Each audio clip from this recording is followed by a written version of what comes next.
सुप्रभात। अन्न के 4 प्रकार। अन्न के 4 प्रकार।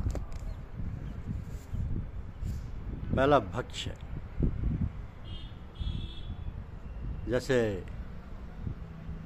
रोटी आदि, जिनको कि चबाकर खाया जाता है और निगला जाता है, उसको कहते हैं भक्ष्य।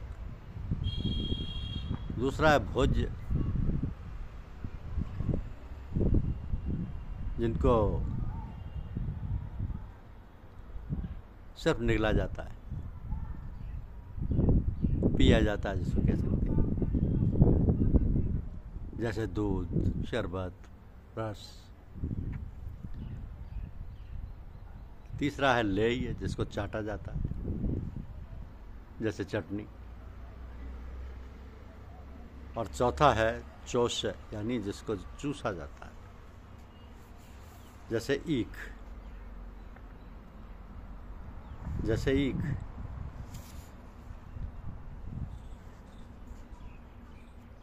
उसको चूसा जाता है। कहा यह है कि आदि पुरुष नारायण वासुदेव भगवान ही नित्य और अनंत तथा सबके आधार होने के कारण सबसे ऊपर नित्य धाम में सगुण रूप से वास करने के कारण ऊर्ध्व नाम से कहे गए।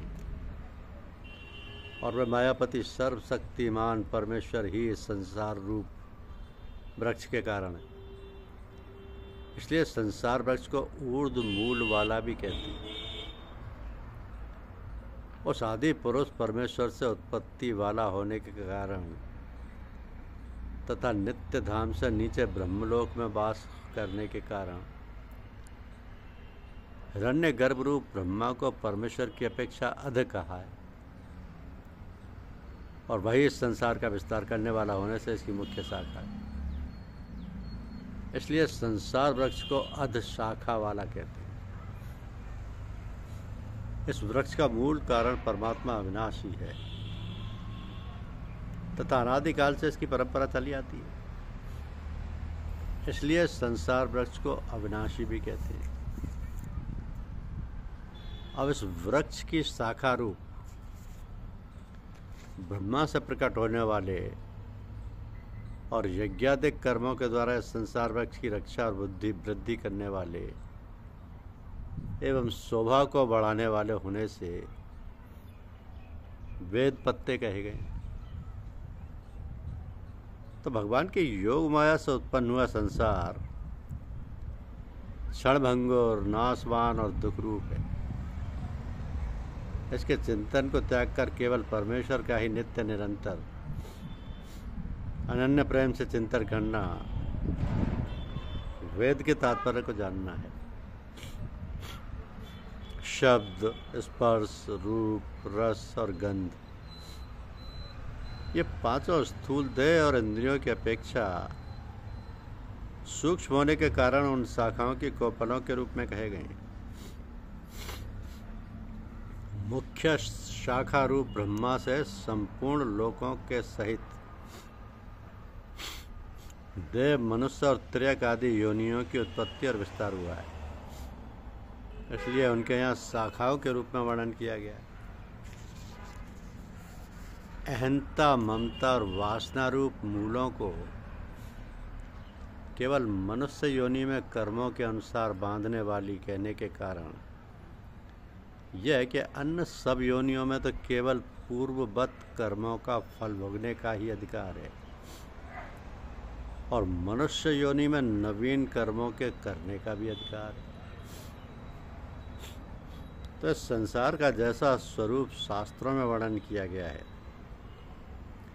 और जैसा देखा सुना जाता है, वैसा तत्व ज्ञान होने के पश्चात नहीं पाया जाता। जिस प्रकार आँख खुलने के पश्चात स्वप्न का संसार नहीं पाया जाता, इसका आदि नहीं है। ये कहने का प्रयोजन यह है कि इसकी परंपरा कब से चली आती है, इसका कोई पता नहीं, इसका अंत नहीं है। यानी ये परंपरा कब तक चलती रहेगी इसका भी किसी को कोई पता नहीं है। इसकी अच्छी प्रकार स्थिति भी नहीं है, यानी कि ये क्षणभंगुर और नाशवान है। तो ब्रह्मलोक तक के भोग क्षणिक और नाशवान है। ऐसा समझकर इस संसार के समस्त विषय भोगों में सत्ता, सुख, प्रीति और रमणीयता का न भासना ही दृढ़ वैराग्य रूप शस्त्र है।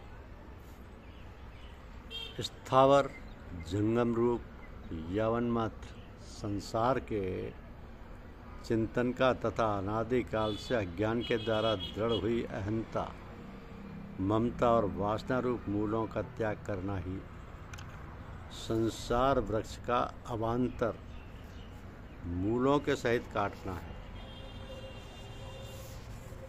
जैसे विभाग रहित स्थित हुआ भी महाकाश घंटों में पृथक पृथक की भांति प्रतीत होता है, वैसे ही सब भूतों में एक ही रूप से स्थित हुआ भी परमात्मा पृथक पृथक की भांति प्रतीत होता है। इसी से देह में स्थित जीवात्मा को भगवान ने अपना सनातन अंश कहा है। भगवान ने अपना सनातन अंश कहा है।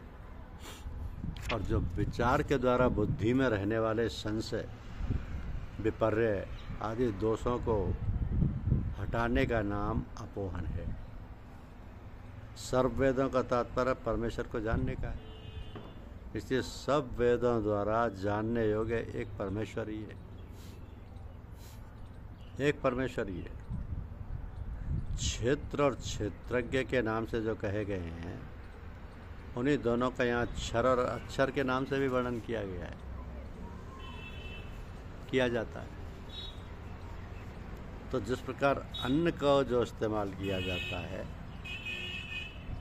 और चारों तन अलग अलग तरीके के हैं, इसलिए इनमें चारों में से कौन सा श्रेष्ठ है ये नहीं कहा जा सकता, क्योंकि एक भक्ष्य है, एक भोज्य है, एक लेय है, एक चोष है, और अपने अपने स्थान पर सभी सर्वोत्तम।